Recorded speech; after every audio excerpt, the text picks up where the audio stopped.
berkah. Marhaban ya Ramadan. Assalamualaikum sahabat warna. Perkenalkan, saya Ira Maulia.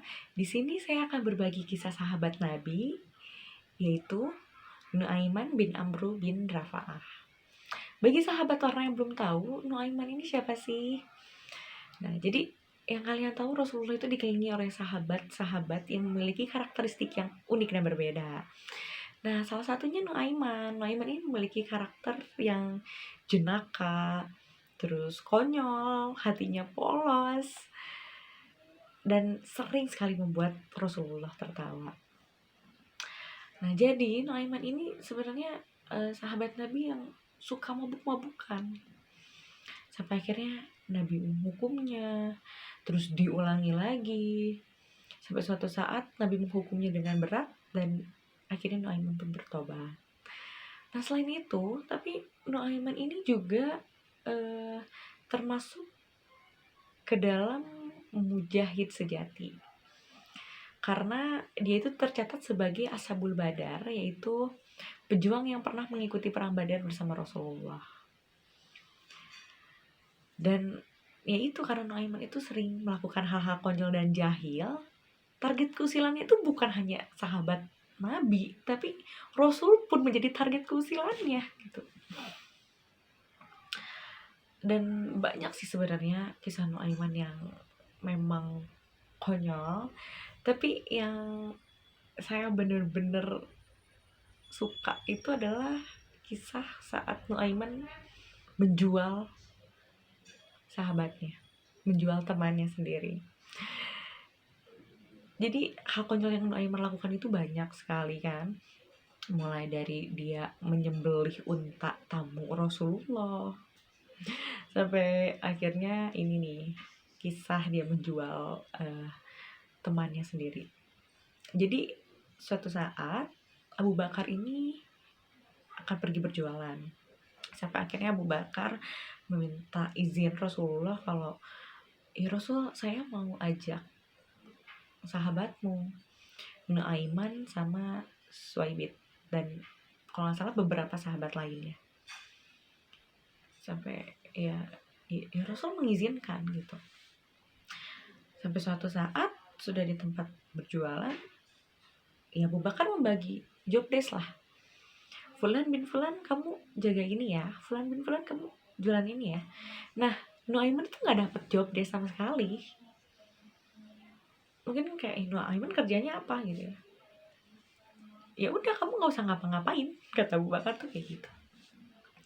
Sampai ya udah kan, suatu saat Abu Bakar ini menugaskan Suaibit bin Harmalah ini untuk menjaga makanan. Dan Abu Bakar ini sibuk aja ngurusin hal lain. Sampai akhirnya udah siang, Nuaiman ini lapar kan. Sedangkan Abu Bakar masih sibuk nih, nggak ada di sana. Akhirnya Nuaiman datang lah ke Suaib. Dia minta roti kan. Tolong dong beri saya 1 roti. Kalau tidak, saya akan cari masalah sama kamu. Suaibit bingung kan. Maksudnya kayak, aduh Rasul aja tuh diajak ribut lah gitu. Apalagi dia gitu kan. Tapi dia kan orangnya amanah sekali. Walaupun Nuaiman mengancam juga, ya dia tetap tidak memberikannya gitu kan. Karena dia merasa bahwa itu perintah Abu Bakar dan itu perintah Allah gitu. Sampai akhirnya karena Suaibit tidak memberikan si roti tersebut, Nuaiman kesal. Dia pergi ke pasar. Kemudian dia melihat kan orang yang menjual hamba sahaya. Sampai akhirnya dia bilang kalau saya juga punya hamba sahaya yang saya jual murah deh gitu. Tapi dia punya satu kekurangan. Hamba sahaya ini akan mengaku dirinya merdeka. Dan benar-benar dijual murah aja. Sampai akhirnya calon pembeli ini datang kan. Ditunjukkanlah sama Nuaiman itu bahwa Suaibit lah hamba sahaya itu yang mau dia jual. Sampai akhirnya si calon pembeli datang dong, dan Suhaibin bilang, saya orang yang merdeka. Terus calon pembeli itu kan bilang, ya saya sudah tahu kekuranganmu memang itu. Wah, di situ Abu Bakar saat tahu langsung menceritakannya kepada Rasulullah, dan itu Rasulullah sampai ketawa, sampai gigi gerahamnya itu terlihat, dan sampai Rasulullah tuh setiap tamu yang berkunjung gitu ya, diceritakanlah kisah Nuaiman yang menjual Suhaibin itu.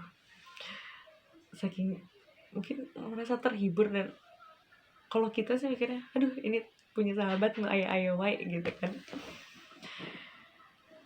Bahkan Rasul pun pernah berkata bahwa Aiman ini akan masuk surga sambil tertawa karena ia sering membuatku tertawa. Jadi ya, kisah tadi itu maksudnya menunjukkan bahwa kehidupan Rasul itu begitu indah, didampingi oleh sahabat-sahabat yang memiliki karakteristik yang berbeda, dan maksudnya agar kita berpikir bahwa sahabat-sahabat Rasul juga ada kok yang seperti itu, bukan yang kaku gitu, enggak gitu. Di zaman Rasul pun ada kok karakter-karakter yang seperti itu. Mungkin sekian kisah sahabat Rasul Nuaiman dari saya. Semoga bermanfaat dan menambah pengetahuan ya. Sampai ketemu lagi nanti. Assalamualaikum.